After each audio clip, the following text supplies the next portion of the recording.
How does a small town near a quiet railroad intersection located in northern Virginia's Piedmont become a place where heroes gave their lives and legends trod?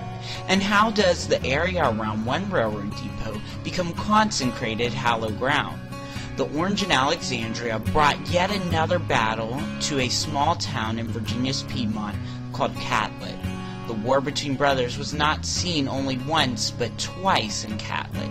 In the late summer of 1862, Confederate forces saw it as a need to seize a federal supply depot located in Catlett, Virginia. But it was a harsh late summer thunderstorm which prevented the legendary Cavalier Jeb Stuart from destroying the railroad bridge which crossed the Cedar Run. In order to cut the Union supply, Stuart withdrew his troops and fled Catlett. However, the Confederates did not give up. In the spring of 1836, another hero tried to destroy the Union's presence in Catlett. Some called this man ruthless, some call this man a myth, but many revere this man as the Gray Ghost. John Mosby and his band of cavalry raiders fought hard to defend the Confederacy by attacking the Federal troops at the Warrenton Junction.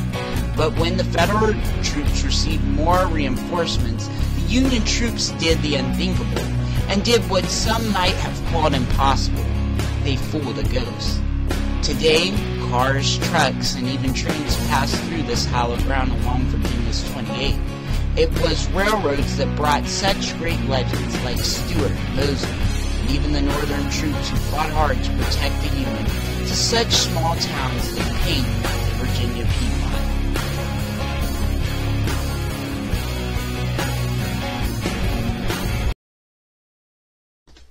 Brandy Station. One could call it a prelude to one of the greatest battles of the American Civil War, Gettysburg.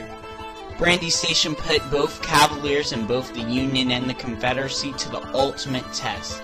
There was never a time in Northern American history that this many men and horses were involved in combat. During the year of 1863, one of Robert E. Lee's main goals was to secure a victory on Northern soil. Before June 9th, Federal forces were aware that the Confederate cavalry riders were located outside the town of Culpeper, ready to head out further north towards the Shenandoah Valley. On June 9th, at the time of 4:30, Union troops surprised the enemy when they crossed the Rappahannock. Many cavalry riders in the Confederacy were not prepared for battle. Although the North received more losses than the South during the Battle of Brandy Station, the Crimson Cavalry of the South lost their image and much of their strength. Today, one would not think that Brandy Station was one of the greatest battles ever fought. One historical site that still exists from the Battle of Brandy Station is the Graffiti House. Many soldiers who were injured received aid in the Graffiti House and wrote their names on the walls. You can still see the signatures of these heroes to this day. Before 1850, the small town of Remington was known as Millview. Prominent families in Fauquier County, the Stone and Bowen families, previously owned the land at which Remington was located. The completion of the Orange and Alexandria Railroad made a drastic change in which would affect the small town forever. When the Orange and Alexandria Railroad was complete, the town changed its name to Rappahannock Station. Eventually, the town changed its name to Remington because many of the town's constituents praised the efforts of railroad conductor Captain Remington. Changing the town's name was not the only effect that the railroad had on Remington, but the town's population flourished due to the presence of railroads. During the Civil War, Remington was an innocent bystander in the battle between brothers.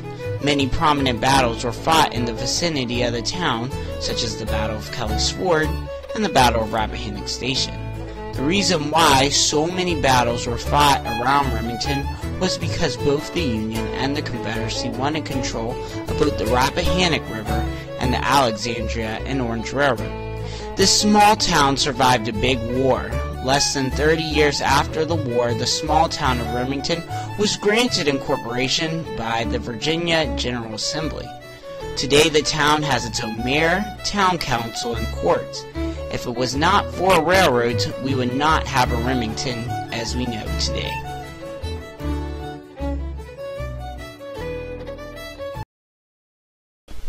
One of Virginia's most historically best-kept secrets is built in Virginia.